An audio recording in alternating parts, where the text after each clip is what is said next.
আমার জন্ম ছিল বাইরে, ওই না ছোট্ট ঘরে।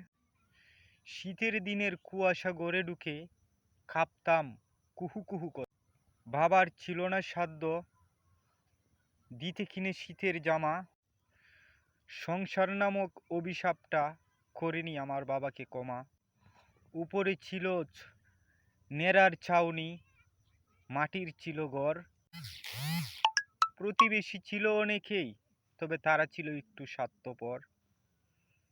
শত কষ্টেও আসেনি এগিয়ে বাড়াতে সহযোগিতার হাত।